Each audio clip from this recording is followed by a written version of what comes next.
6 ай үзгүлтүксүз түш көрүп турган. Ру'я салиха деп коет муну. Пайгамбарыбыз ошо ру'я салиха деген чын түш деген сөз. Түшүндө эмнени көрсө, өңүндө да ошону көрүп турган да. Өңүндө да ошону көрүп турган. Себептиги мубашираттарга кирет бул. Мубашират дегени туугандар ушундай деп түшүнөлү. Түш аркылуу Алла субханаху ва таала бул үммөткө жардам берет. Түш аркылуу илхам берет. Жөнөкөй да эмес. Якуб алейхисалам 24 жыл жашаган дейби, Юсуф алейхисалам жанында? Bir rivayette 40, bir rivayette 24. Общий Якуб пайгамбар 150 жылга деп болжолдоп айтылынат. А Юсуф алейхисалам 120 тегеренде деп айтылынат. Өткөнкү киши сабактарыңыздар суроолорго алып кеткен экен, бат-бат жооп бергенге аракет кылайлы. Бисмиллахир-рахманир-рахим. Намазда экинчи рекетке турганда Фатиха сүрөсүн бисмилла менен баштообуз шартпы?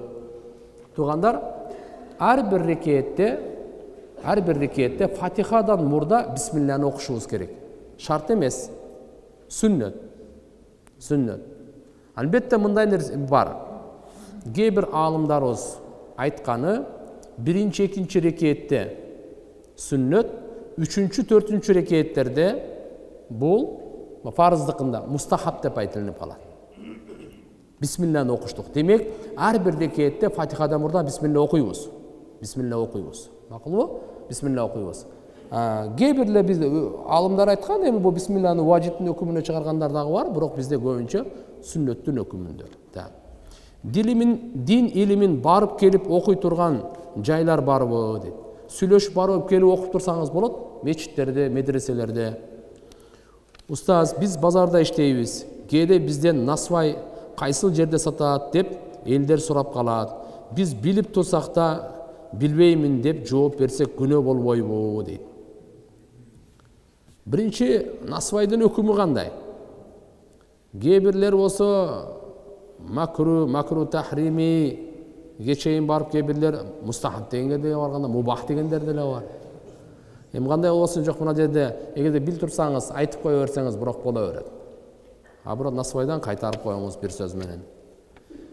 Устаз, менин жашым 30га жакындады, үйлөнгөн эмесмин, мурда. Азыр үйлөнүш парыз болуп калды окшойт. Коркунучтамын. Күрөш катуу жүрүп жатат. Напси менен эмки айда 40 күнгө дааватка кетип калсамбы, же үйлөнүп алып чыксамбы деп ойлонуп атам. Кандай кылсам туура болот? Кеңеш бериңизчи, алсыз болуп атам дейт. Эгерде мүмкүнчүлүк болсо, үйлөнүш керек. Бирок үйлөнгөндөн мурда үйлөнгөндүн илимин алыш керек. Намаз окугандан мурда намаздын илими фарыз. Орозо тутаардан мурда орозонун илимин фарыз. Ажылыктан мурда ажылыктын, содадан мурда соданын илими, үйлөнгөндөн мурда үйлөнгөндүн илими. Себептеген алдыда укуктарды билбесек болбойт. Бүгүнкү күнү көрүп атасыздар да. Ошон үчүн 30га эме болуп калсаңыз, буга чейин эгерде 40 күн чыгып келген болсоңуз, анда үйлөнүңүз. Чыга элек болсоңуз, анда бир бекем болуп алыңыз дагы келип үйлөнүңүз. Менин кеңешим. Медицина тармагында окуп жаткандар, окуу бүтөр маалында Гиппократ антын ичишет. Ошол ант туурабы? Алла турганда Гиппократка ант ичкен кандай болот? Күнөө болбойбу дейт. Туура пайгамбарыбыз Мухаммад алейхиссалам Алладан башкага ант ичпегиле деген. Ант Алла Таалага гана ичилет тугандар. Куранга дегенде кээ бир аалымдар макул, кээ бир аалымдар макул эмес деген дагы жакта кеткен бар. Макул эми Курани Карим Аллахтан китеби деп, башкаларга, мисалы пайгамбарга, периштеге, түн, нан, Гиппократ эмне? Буларга мындай биздеги шариятта ичилбейт. Ушуга чейин айткан, ким Алладан башкага ант иче турган болсо, ал куфурлук кылды. Дегени капырлыктардын амалдарын кылды. Капыр болуп кетпейт го, капырлыктардын амалдарын дейт. Экинчи суроо. Кээ бир врачтар операция жасаганда акча алышат. Же болбосо справкаларды акча менен чечишет. Справка бергенде ал кандай болот? Туурабы? Анан врачтар жасаган операция элдерге берген жардамына канчалык сооп жазылат? Мындай тугандар. Врач өзү инсаптуу болуш керек эми. Бирок операцияга акча алса, ал адал. операцияга акча алса, ошондой эле молдо тирүү адамга дем салып акча алса, адал ал деле. Врачтыкы деле мындай. Макулбу? Бирок эгерде врачка мисалы айта турган болсо, сенин айлыгың ушунча андан албайсың ошого деп ошо макулдашып боло турган болсо, анда болбой калат. Анда алган болбой калат. Анан кийин мына жердеги справкалардын баардыгын акча менен алып атпайбызбы? Ал эми сообу өтө улуу сооп. Мен силерге бир эле соопты айтайын. Кыска нуска кылып пайгамбар саллаллаху алейхи вассалам айткан: бир суу берип коюу адамга. Суу бар жерде, мына суу бар да, жерде бар. Ушундай жерде суу берсеңиз, бир кулду азат кылгандын сообун аласыз. Суусу жок жерде суу берсеңиз, адамды тирилткендей сооп аласыз дейт. А бул эми врачтар ол суу берип буякта турсун, адамдын өмүрүнө канча деген улуу сооп буга эмне деп айтабыз буну? Ошон үчүн бир адамды өлтүргөн, бүткүл адамзатты өлтүргөндөй, бир адамга жашоо берген, бүткүл адамга жашоо бергендей деп Кур'ан-ы Каримде айткан аят бар.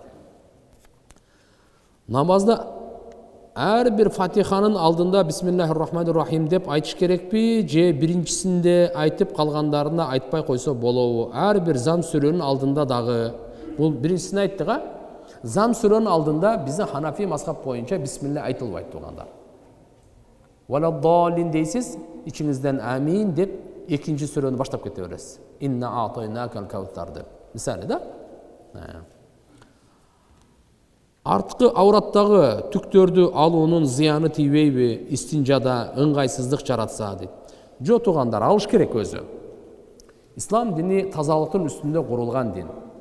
Мейли мисвак маселеси болсун, атыр маселеси болсун, макулбу? Же болбосо даараттыкы болсун, баардыгын тазалыгын караган.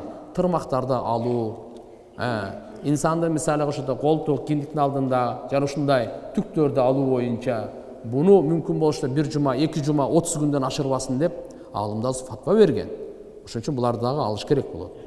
Орус тилин оңой үйрөнүүгө кандай кеңеш бересиз? Орусча көбүрөөк сүйлөш керек.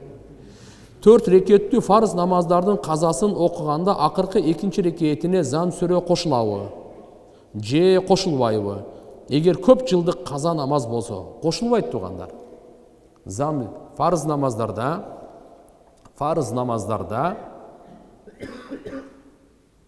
биринчи, экинчи рекетте Фатиханы окушлук биздин мазхабта важип болсо, 3-чү, 4-чү рекетте сүннөт болуп калат. Даже фарз намаздарда. Зам сүрө ал жерде жок, зам сүрө окулбайт.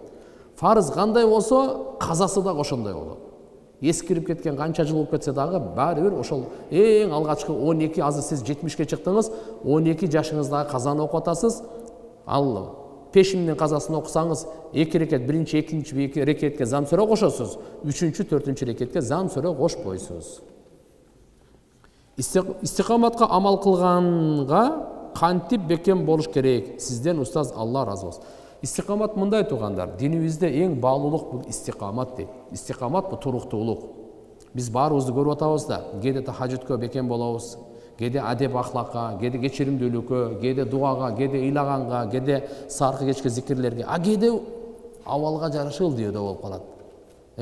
Ошол баягы туруктуу болушка пайгамбар саллаллаху алейхи вассалам өзү айтканда, шайябатни худун ва ахаватуха. Худ деген сүрө жана ошого окшогон сүрөлөр мени карытып берди дейт. Ал кандай карытып берди десе, фастаким кама умирта деген аят бар. Мына ушул аят дейт алымдарыбыз. Фастаким кама умирта дегени, эй пайгамбар, сага кандай буйрук берилсе, сен ошондой истикаматта болгон, ошондой болгон туруктуу деп. Пайгамбарыбыз дайыма ушуну ойлоно берет эле. Алла буйругандай мен аткарып атамынбы? Алла буйрук бергенде мен намаз окуп атамынбы? Алла буйругандай мен Кур'ан окуп атамынбы? Алла буйругандай мен дуа кылып атамбы? Алла буйругандай мен башкаларга жеткирип атамбы же жокпу? Башкалар менен мамиле жана башка. Демек, ушул мени ойлонтуруп, мени чачымды агартып берди деп айткан сөзү бар да. Ошон үчүн иншалла биз Алла Тааладан дайыма туруктуулук сурашыбыз керек. Менде диниме каршы ар кандай ойлор келе берет. Ширкке, рияга байланыштуу. Бул ойлорум үчүн күнөөкөр боломбу дейт. Пайгамбарыбыздан да мындай суроолор берилген тугандар. Тилден эле чыкпаса, болду, эч кандай күнөөкөр болбойсуз. Ойго келген менен тилден чыкпаса эле болду. Сахабалар айткан: "Я Расулулла, ушундай ой келет" дейт. Анан көрөк өрттөлүп кеткеним, же ушундай бир кесилип, майдалып кеткеним, ошо мага жакшыраак эле ошо сөздү айткандан көрөк дейт. Ширктин сөздөрү да. пайгамбар айтты, кыжалат болуп огула. Тилиңерден эле чыкпаса эч кандай зыяны жок. Рияköрлүк менен албетте күрөшүш керек. Алла Тааладан ширктен пана тилеш керек. Рияköрлүк бул чоң күнөө, буга дагы жихад керек, нафс менен жихад. Я Алла сен үчүн деп бир устаз айтат эле, өзүңүздөн сурай берсеңиз дайыма бир жакшы иш кылардан мурда ким үчүн кылып атасың деп өзүңүзгө суроо бериңиз. Ким үчүн деп суроо бере бериңиз, бир күн келет Алла үчүн деген сөз чыгат. Кудай кааласа иншалла. Шам намазынын астында 2 рекет мечит намазын окуса болобу? Хадис бар дейт. Күн баткандан кийин окуса болот деген. Туура, хадис бар, күн баткандан кийин окуса болот деген. Бирок биздеги Ханафи мазхабта шам намазынын убактысы бизге кыска болгондуктан биз нафил намаз окуган бизде макру деп эсептелинет. Саудияга барып калсаңыз, чындап алар азан айтылгандан кийин дагы бир 10 мүнөт турат да. Анан коомат айтылат. Ал учурда бекер отурбай окуп койсоңуз, ошо хадиске амал кылган болосуз. Бизде болсо азан айтылгандан кийин артынан эле коомат айтылат. Ошондуктан ага убакыт деле жок да. Пешим намазынын 4-чү рекет фарзында 2 рекет, 4 рекет фарзында 2 рекетте аттахиятты окубай туруп кетсе, сахиф сажда менен толукталабы же кайра окуш керекпи дейт. Жок. Эгерде ошо 4 рекеттин намазда аттахиятты унутуп калып туруп кеткен болсоңуз, аттахиятка ошо отуруш важип болчу. Аттахиятты окушлук важип болчу. Важипти таштап кеткениңиз үчүн кайра кайтарбайсыз намазды. Жаңылыш саждасын кыласыз. Сажда саф деп коет, ошо менен толук болот. Кулак кагып Аллаху акбар десе бидатпы? Намаз окуп бүткөндө намаз кабыл болсун деп саламдашуу да бидатпы дейт. Жок туугандар. Ушу маселеге мен кичине токтоп коеюн. Намазда биринчи Аллаху акбар деген бул фарз. Кийинки рүкүгө барганда Аллаху акбар дейсиз, саждага барганда Аллаху акбар дейсиз. Алардын бардыгы кийинки Аллаху акбарлар сүннөт.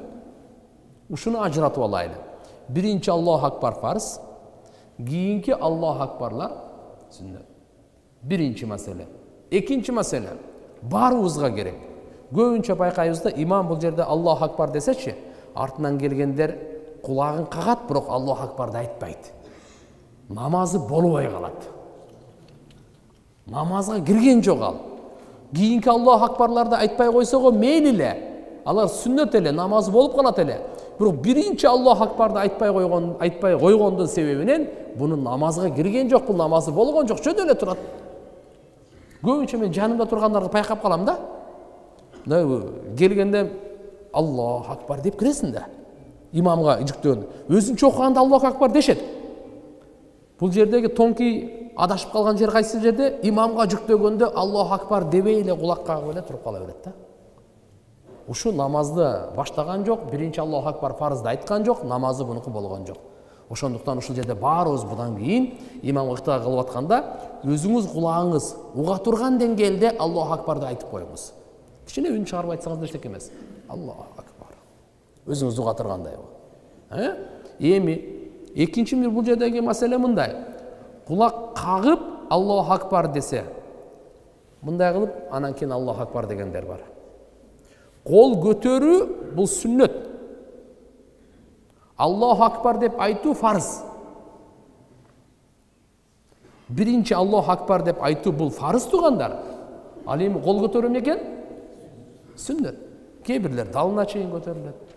Кээ бирлер болсо кулагына чейин көтөрүлөт. Кээ бирлер болсо кулагынын учуна чейин көтөрүлөт. Имам Абу Ханифа рахматуллахи ушу 3 хадиске тең амал кылып, алакан мына ийинге чейин көтөрүлсүн.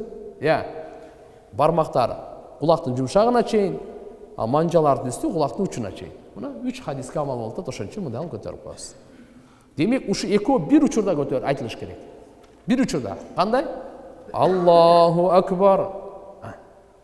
Мисалы жөн эле Аллаху акбар деп анан мынтип койбой, же болбосо Аллаху акбар деп анан мындай кылбай, экөө бир учурда. Аллаху акбар менен кол көтөрүү бир учурда. Макул? Кээ бирлер Аллаху дегенде көтөрүп, акбарда кол учуруп калат. Болот? Аллаху акбар, ушу экөө бир учурда. Макул? Анан кийин намазыңыз кабыл болсун деген жакшы эле тилек, жакшы эле сөз, эч кандай бидат эмес. Устаз апамдын ичегисине жара чыгып рак деп чыгарды. Кантип дарылаш керек? Докторлар айла жок, операция кылалы дейт. Бирок белгисиз, айгары күмөндөйт. Туган бардыгы Алла Тааладан. Иншалла бүгүнкү күнү тирүүбү үмүт түзбөш керек. Колдон келишинче доктордун дагы дарысын таштабаңыз. Ошондой эле биринчи руханий дарыны эстен чыгарбай, Фатиханы өзүңүз деле 7 жолу окуп дем салып, 7 жолу окуп дем салып, анан кийин замзам суу болсо жакшы, же болбосо да мына чорный тмин пайгамбарыбыз айткан хадисине ишенейли. Болбоду дегенде сөзсүз оорусу азайганы бар. Үмүтсүз болбоңуз. Өтө коркунучтуу оорулар Алла Таалам шифа берген. Иншалла. Алла Таалам шифа берсин апаңызга. Айылдагы чоң аталар, апаларыбыз улуу кишилер сурап калат. Шаардагылардан даратыбыз айырмасы барбы? Айылдагылар сырттан алат даратты, шаардагылар үйдөн алат даратты дейт. Устаз мотивация сыяктуу кылып, кызыктуу айтып коюңузчу дейт. Мен андай кызыктуу бир нерселерди эме деле кыла албайм. Бирок мындай айтайын, дарат алган бул Алла Тааланын фарызы. Демек, Алланын фарызын аткарып атабызбы, ошон үчүн күнөөлөрүбүз кечирилет. Алланын фарызын аткарып атабыз, буга сооптор жазылат. Буга даражалар берилет. Бул фарыздан кийин дуа кабыл болот. Пайгамбарыбыз хадисте айткан: Аллаху акбар, колубузду жуйбуз го, акыркы тамчы менен акыркы күнөө жерге түшөт дейт. Кандай деген улуу фазилет бул. Бир дарат биз жуунуп койгонубуз эле ибадат. Бирок жуунганда Алла Таала кандай айтса ошондой жуунушубуз керек. Айндал макари, ал-вуду айндал макари, напси каалабаган учурда дарат алуунун сообу көбүрөөк болот. Да, мисалы туура айтасың, бүгүнкү күндө айылда суук, ошого карабай саарлап чыгып дарат алган менен бул квартираларда ысык суу менен дарат алганын айырмасы бар эми? Ал эки дагы бар. Ал суукка өзүнчө сообу алат, суукта алган үчүнчү. Дараттын сообун өзүнчө алат. Бул ысык суу менен алып аткандын сообун алат бул. Тигиники көбүрөөк да эми. Бир кээде мындай да болуп калат. Напсы калабай кичине адам ооруп калат го. Дарат алгыңыз келбей калат, же жалкоо болуп калат.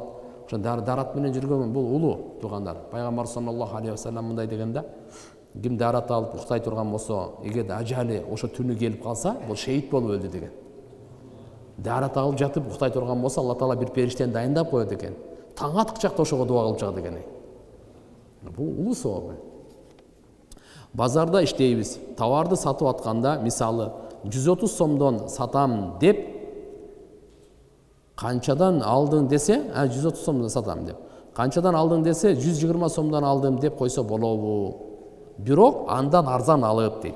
Болбойт анда, жалганга кирип калат. Мындай кылыңыз да. Мисалы, өзүнүн баасы 90 сом. Азыркы сиздин эмеңизге караганда 90 сом. Бирок сиз бул жака алып келдиңиз машиненикин кошсоңуз да болот. Налогуңузду кошсоңуз да болот. Анан мага турганы деп айтасыз. Өзүнүн баасы эмес, мага турганы 120га турган болсо 120га турган депчи. Анан кийин өзү шариятыбыздачы бул бай мутлак деп коет. Бай мутлакта канчага алганга айтууңуз милдеттүү эмес сиз. 10 сомго алсаңыз да милдеттүү эмес. Баасы 130 таксыр. Канчага алдыңыз? Теге эле коюңуз. Буягы берекесин сизге да мага да берсин деп элечи. Буну айтканын кажети жок ага. Айтпай эле коюңуз анан. Береке ушу айтпаганда деп коюңуз. Сиз карап туруп баасы жакса алганыңызда деп коесуз бүттү. Бай мурабаха деген бар. Ал жерде айтыш керек. Алганда анда алды үчүнчү киши болуп калат. Мен бул кишиден алдым, бул кишиге сатып атам. Азырдагы банк, ислам банк, эко-ислам банктар ушу мурабаха кылып атпайбы? Мисалы мына ол азыр стакан ушул 100 сом да, 100 сом. Мен будан алып атам 100 сомго, 120 сомго буга сатып атам. Бирок рассрочка сатып атам, бул 1 жылда мага 120 сом берет. Бирок бул билет мен билиш керек, сөз билиш керек мен канчадан алганымды. Үстүнө канча кошуп атканымды. Бул бай мурабаха деп коет. Бул бөлөк да.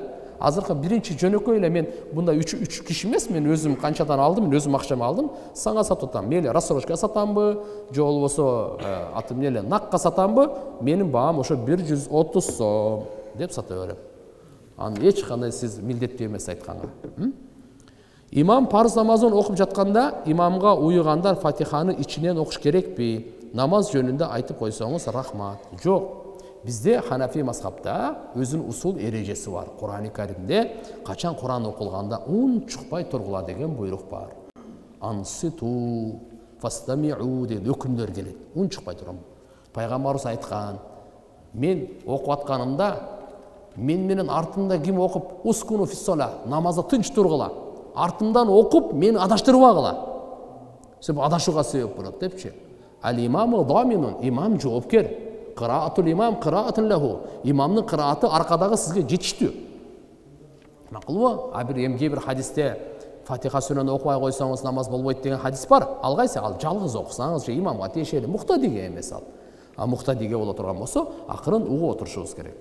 Мақұл ба? Мен 28 жаштамын. 23 жаштан бері үйлене албай жүрем, қыздар жақпай. Же мені болбосо бардық шарттарым бар. Эми шубха болгомун, жол тосулуп, же қарғап қойған бұ түшініксіз. Емне құлы керек, дуа қылып жатам. Жол тосу бойынша да кенен айтып беріңіз шейді. Бізге жолды ачу бойынша біз бұйырылғанбыз. Жол тосу бойынша бұйырылған емес біз туғандар. Бирок жол тосу атай бирөөнүн бактысын тосуп, бирөө көрө албастык кылып, кара дуа менен займас эткендер туган имандан ажырап калат, коркушсун. Бул жаман нерсе. Бирок ушундайларга көбүнчө аялдар займасы дейт. Бул ушу бирөөгө ушу көрө албастыктан, ичи тардыктан ушу бирөө байып атат, бирөө жакшы жашап атат. Ошого ар кандай нерселерге окутуп, балакат салакат, ол көрдөн топурактарды алып келип бир туган, бул өтө жаман нерсе. Айтайын, бүгүнкү утурумдук канча жыл жашайсыз, Кудай билет. Бирок түбөлүктүү имандан ажырап калбайды да. Ал эми сизге айтарым ушундай эле. Я. Буянда да бар экен. Бул окуп назар. Дагы айтарым, эч кыжалат болбоң, бирок өтө эле көп издей бербеш керек. Өтө эле көп издей бербеңиз. Карап туруңуз, истихара кылыңызбы? Бисмилла деп иншалла таваккал кылып үйлөнүңүз. Болбосо бирөөдөн бирөөсү жакпайт, кийинкисине барсаңыз анысы жагып, бунусу жок, ушинтип жүрө бересиз. Мен 28 жаштамын. Ошол экен.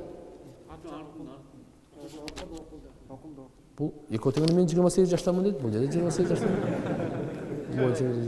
Аябай жүрөм, болбосо бардык шарттар бар дейт мурда. Ошол экен,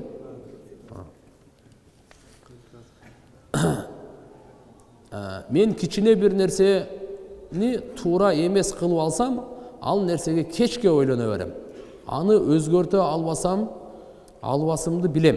Бирок баары бир ойлоно берем. Анан дагы оюма жаман нерселер келе берет. Ойлонбойын десем да кайра эле ойлоно берем. Эмне кылсам болот, чоң рахмат. Туугандарымдай, тафаккару фи халқилла дейт. Алла Тааланын жараткан тууралуу ойлонуңуз андай. Анан кимдай ойлордучу кетириш үчүн ал ойдун аркасынан башка ой менен кетирбеңиз.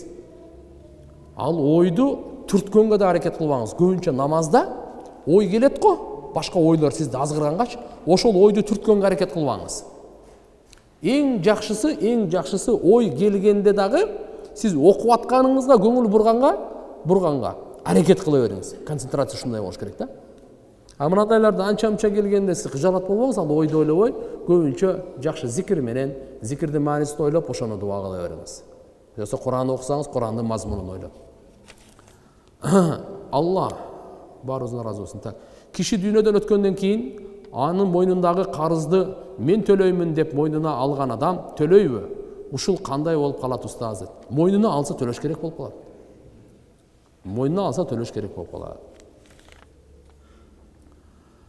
Мындайча атам апам 70ке чыгып калды, намаз окушпайт, көзү жакшы көрбөй, кулагы жакшы укпай калды, намазы жок, өтүп кетишсе кандай болот, динди кантип жеткирем, чоң рахмат.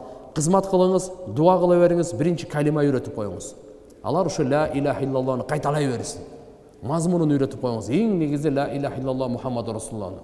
Анан акырын намазды көрсөтүп, чоң окуп бергенге аракет кылыңыз.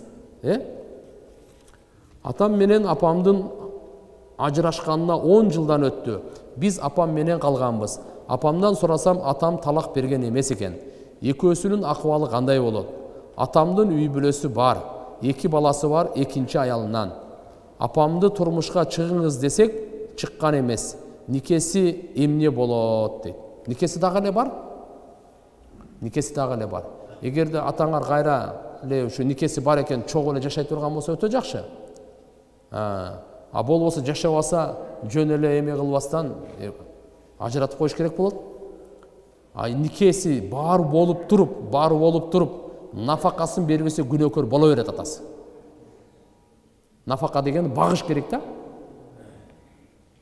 Ошон үчүн бул жерде же толук ажыратып койсун, же болбосо чогуу жашасын да. Мен 18 жаштамын. Жакын арада армияга барам. Өзүм 5 маал намаз окуйм. Армияда кандай болуп калат дейт.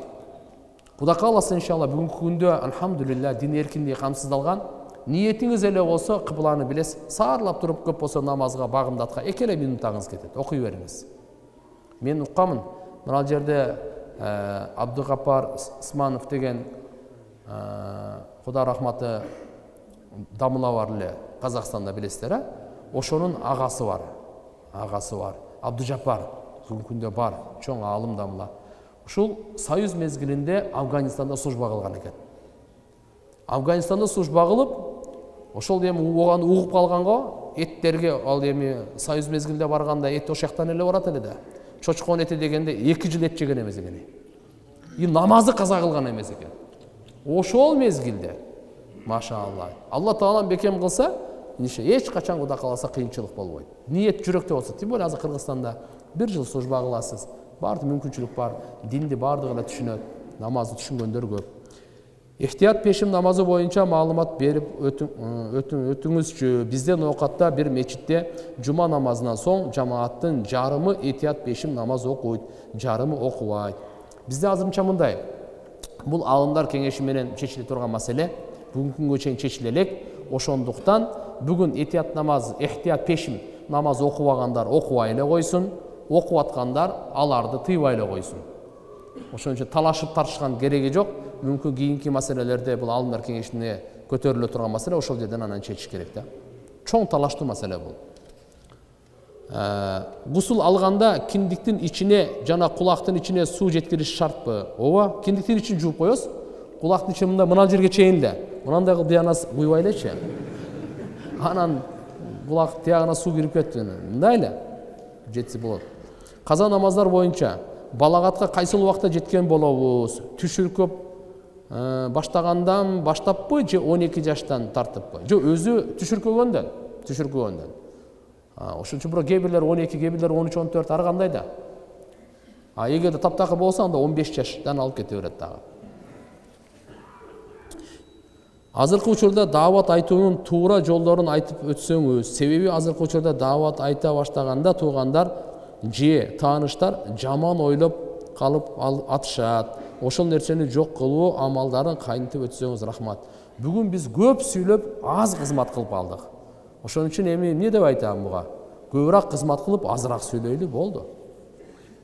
Анан кийин учурда болчу Хазрет Умар разияллаху анху айткан: "Куну дуатан самитин" дейт. Бул дегени силер унчукпай дааватчы болгула деген сөз.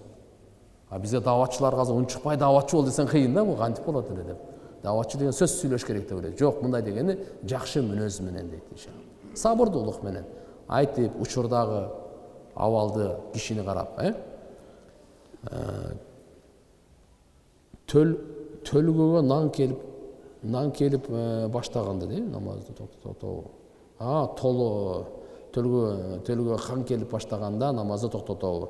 Качан кайсы маалда токтотот? Толго болгондочу ал жерде намаз токтотулбайт. Бала төрөгөндө ошого чейин намаз фарыз.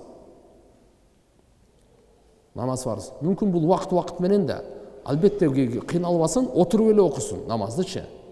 Же сажда кылганда, же болсо рукуга барганда баланы кысып коюшу мүмкүн. Ушундай моменттерде боюнда бар кош бойлуу энелер отуруп эле намаз окусун. Эгерде төрөгөнгө чейин милдеттүү болуп турат. Касыр намаз тууралуу айта кетесизби? Касыр намаз бүгүнкү күндө Алымдар кеңешинин акыркы фатвасы боюнча 120 километрден. рассрочка боюнча телефон квартира алса, үй алса болобу? Биздин Бишкекте көптөгөн компаниялар болуп атат. Шарият талабына ылайык беребиз деп ушу боюнча кеңирээк айта кетсеңиз, сизге алар разы болсун. Мындай рассрочкага дагы алсак боло берет. Эгерде шариаттын талаптарыбыз бүгүн көптөгөн иш кылып атышат. Болот, рассрочка шариятыбызда бар нерсе. Мастура жамаат боюнча өзүм 3 күндүк даватка эле чыгып жүрөбүз, үйлөнө элекпиз. Байкелеримдин үйүнө тосоюн дегем, кандай болуп калат, шарият талабына туура келеби? Мейли, болот, эч кандай жаман эмес. Ноорузга арналып өткөн оюндарга катышса болобу? Мисалы күрөшкө, байге сайылат дейт, акчалай жана башка. Боло берет, күрөшө бериңиз. Жана ушул март айында жасалган сүмөлөктү жесе болобу? Сүмөлөк жей бериңиз. Арам кошулбаса эле жей бериңиз. Барбы? Кайсыл фирманын тоокторун жесек болот? Казакстандан келген тоокторду жесек болобу дейт. Мындай караңыздар туугандар. Бул муфтиятта фатва бөлүмүндө адал комитет бар өзүнчөчү. Ошол жерден сураңыздар. Кайсыл жердин тоокторун эме кылсак болот депчи. А чет мамлекеттерден мүмкүн болушунча этияттаганыңыз жакшыраак.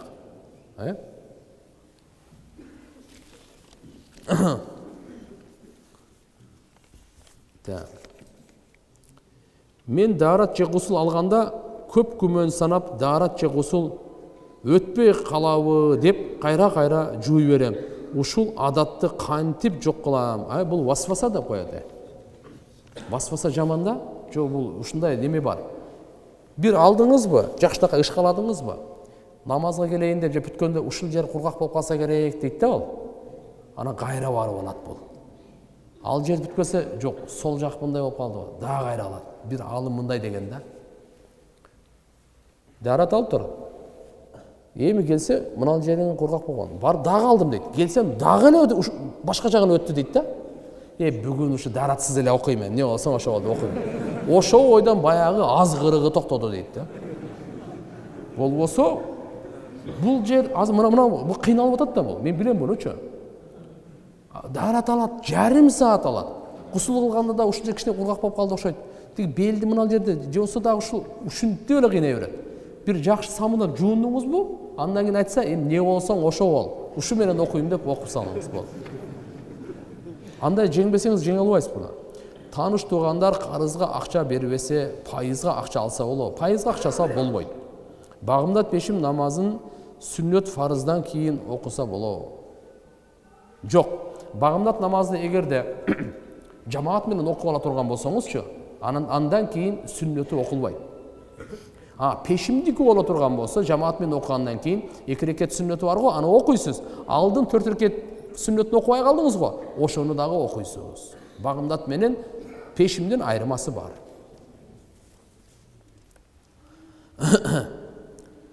Так, менин сурам адепке ылайык келбесе кечирим сурайм. Жок, бирок бул суроону бербесем болбойт. Себеби менин эң чоң көйгөйүм устаз, менин колум менен кумар кандыргым келе берет, себебин билбейм дейт. Бир жолу кандыргандан кийин кайра 2 жумадан кийин да кайра ушундай болот. Жашым 18. Мындай. Бул өтө чоң күнөө туугандар. Кыямат күнү Алла Тааланын алдында өтө кор болуп келет деген жери бар. Ошон үчүн мындай эмеден этиятташки Кудайдан коркуп көбүрөөк зикир кылсак бул жакшы. Макулбу? Көбүрөөк зикир кылсак. Үйдө жалгыз болсок дагы биз эч качан жалгыз эмеспиз. Алла Таала бар. Периштелери бар. Ошон үчүн көбүрөөк Алланын атын айтканга биз аракет кылайлы. Мен жалгыз эмесмин. Алла бар деп. Анан кийин бош убактарды мечитте өткөрүш керек, же жумушта өткөрүш керек, же эмелер менен, жамаат менен. Жалгыздыктан эме кылбаш керек. Салам алейкум. Бир жума укол алдым. Жамбашка бир аз кан чыгып шымга жугуп калыптыр. Аны бир жумадан кийин көрдүм. Ошол кездеги намаз эмне болот? Кичине болсо эчтеке болбойт. Кечиримдүү ал. Аялдар күмбөзгө зияратка барса болобу атасына? Эми аялдарга пайгамбар саллаллаху алейхи ва саллям мындай барбасын дегени, алар эми жүрөктөрү назик, жумшак эмеспи? Барып көбүнчө кыздар ыйлай берет, кыйкырып берет, өздөрүн кармай албай калат, эси болуп калат, жыгылып калышы мүмкүн. Ушундан улам да. Ошон үчүн жаш кыздар барбаган эле жакшы. Эгерде улгайып калган энелер болсо, ошондо чогуу барып зыярат кылып саламдуу айтып келсе болот. Андай эмес, Шам намазды куптанга чейин окуса каза болбойбу? Сүннөтүн каты убакытта, кайсы убакытка чейин окуса болот? Мындай, куптанга чейин, куптандын убакыты киргенге чейин окусаңыз болот. Албетте макруh болуп калат, бирок окусаңыз боло берет. Рүкүгө же саждага барганда имамдан биринчи барганга тыюу салынган го. Ошондо сурообуз. Имам Аллаху деген жеринен баштап рүкүгө же саждага барабызбы? Же болбосо имам Аллаху акбар деп толук айткандан кийин анан рүкүгө барабызбы? Кандай болбосун имамдын сөзүнө карабаңыз. Имамдын өзүнө караңыз. Бул деген мындай кээде бир тизеси ооруган, же болбосо жашы улгайган имамдар бар да, Аллаху акбар деп мынтип барып жакта, аркадагылар уже саждада да. Андай болбойт ал. Ал мисалы ошон үчүн сиз имамды карап туруп эме кылыңыз да. Ошон үчүн кээ бир имамдар эми опытныйлар бар. Андай мисалы карылар болсо, акыры мындай жакындап калганда Аллаху акбар дейт да. Ошоп арка жактагы муктадилерди этиятташ үчүн. Имамдан мурда саждага, рүкүгө барбаш керек. Сөзүнө карап эмес, өзүнө карап, Себеп дегенде тизеси ооруйт азыркындай. Сиз жашсыз, ал кары киши, ал акырын саждага барат, тизесин таянып мынтип барат, ага чейин эле саждага барып калбаңыз. Айшенин өзүнөн риваят келет го. Пайгамбар саллаллаху алейхи вассалам түнкүсүн көп ибадат кылат эле. Анан мен кичине эс алып албайсызбы? Алла Таала сиздин келечектеги жана өткөн күнөөлөрүңүздү кечирген деген. Ошондо пайгамбар саллаллаху алейхи вассалам дагы күнөөлүү болгонбу дейт. Жо пайгамбар саллаллаху алейхи вассаламдын бул күнөөлөрү деген сөздүкү тагындар хилафы аула деп коет. Хилафы аула дегенде жакшы менен жакшыраак. Жакшырактын алдында жакшы дагы мындай күнөөдөй дегендей да. Жакшыраак менен жакшыны салыштырмалуу кылганда ошондой жакшыраагын кылбай жакшысын кылып койгон. Буну күнөө деп табир берилип калган, ката деп табир берилип калган. Атак пайгамбарыбыз күнөөдөн маасум, сакталган. Пайгамбарыбызда эч кандай күнөө жок. Пайгамбар саллаллаху алейхи вассаламдын ысымдарын балдарыбызга атап койсок болот. Же ата-энебиз айткан атты коюш керекпи? Ысымды алмаштыруу боюнча мындай. Ысымды алмаштыруу боюнчачы Пайгамбар саллаллаху алейхи вассалам сахабалардын көптөгөн аттары бар эле, аларды алмаштырып отурган эмес. Кимдин аты мазмуну туура эмес болсо, Абдушамс мисалы, күндүн кулу, айдын кулу, ушуга окшогондорду алмаштырган. Мисалы башкаларды алмаштырган эмес андай эле. Кулбу? Башкаларды алмаштырган эмес. Дагы атыңыз мисалы Бакыт, Талант деген ушундай аттар бар бизде, Сүйүнбек деген жакшы аттар. Эчтеке эмес, буларды алмаштырып мен калсам. Көмүрбек алмаштырып коюңуз. Союзбек, мисалы да эми. Чычканбай, мындайларды алмаштырып эле коюш керек. Ушундай аттар бар да мисалычы, Итибай, Күчүбай мурда көп болчу эми, азыр Кудайга шүгүр булар деле азайып калды. Ушундай аттарды мисалы алмаштырам десе алмаштырып койсо болот. Атак Жыргалбек деген жакшы аттар бар бизде деле. Анын кереги жок алмаштырган. Багымдат намазынан кийин уктаса болот. Эми жакшысы күн чыккандан кийин деп айтылат эми. Бирок бир адам тахажжудка турган болсо, тахажжудтан бери уктай элек, күн чыкканга чейин дагы кой деп бир аз эс алып анан жумушка чыгам деши мүмкүн. Уктаса болот эчтеме. Кандай колбаса жесек болот? Барына эле адал, мусулманский деп жазып коюптур. Фаберликте иштеген адалбы дейт. Мындай кылыңыздар, ошол муфтиятка кайрылыңыздар, ошолор дагы айтып берет. Ал жерде катталып, алар көзөмөлдөп алган жери бар да, адал комитетинен, Чоң атам өлүм астында түш көргөн. Түшүндө бир адам өрүкзар бактын ичинен пышып турган өрүктөн ооз тийиңиз деп өтүнгөн экен. Жебейим деп жооп кайтарганда пайгамбардын өрүгү деп айткан экен. Ошондон ооз тийип ширим даамын айтып каза болду. Бу түш кандай белги дейт. Пайгамбардын аты аталган болсо жакшы. Мүмкүн бейишти мөмөлөрүнөндүр пайгамбар саллаллаху алейхи вассалам. Жакшы түш. Кыз кишиге даават айтса боло береби? Жумушта чогуу иштеген, жакшы эмес туугандар. Ага китеп берип коюңуз. Же болбосо өзүңүздүн аялыңыз же эжеңиз чогуу болсо айтсаңыз мейли. Же болбосо парданын аркасынан. Түш жогурган аалым бар Кыргызстанда. Муфтиятка барсаңыз, фатва бөлүмүндө. Вакыт болду. Вакыт болду. Ал акыркы бирөөсү калдыр айтып коеюн, карап коелу. Азыр кээ бир жай намаздарда жазуусу менен чыгып жатат. Намазыңыз кабыл болсун деп, ошол жөнүндө толугураак маалымат берип койсо аласызбы? Однотонный жай намазга өтүш керек туугандар. Однотонный бар го. Азырлар кээде Кабанын сүрөтү бар. Кээ бир жерде оймолор, оюңузду тияк бияка алып кеткен жерлери бар. Пайгамбар саллаллаху алейхи вассалам бир жолу үйүндө намаз окуп атып, Айша энебиз ушундай бир парда тартып койгон экен. Ошол ойын алаксыкандан кийин парданы буйруган аны берип бергенгечи. Биз жай намаз кээде однотонный болсо жакшы, эң жакшы. Эң жакшы жай намаздар бир өмүр боюнча. Акыркы суроо. Жуунган жерден чыккан суу менен идиш аяк жууган суу кошулса кандай болот? Эч нерсе болбойт. Өкүмү кандай болот? Сизге рахмат. Эч нерсе болбойт. Бардыгы канализацияга бир кетет. Кийинки суроо. Жараткан Алла Таалам баарыбызга товфик берсин. Алла Таалам ушу ыйык айларда Алла Таалам дуаларыбызды кабыл кылып, баарыбызды эсен аман Рамазан айыга жеткире көрсүн. Бирахмат.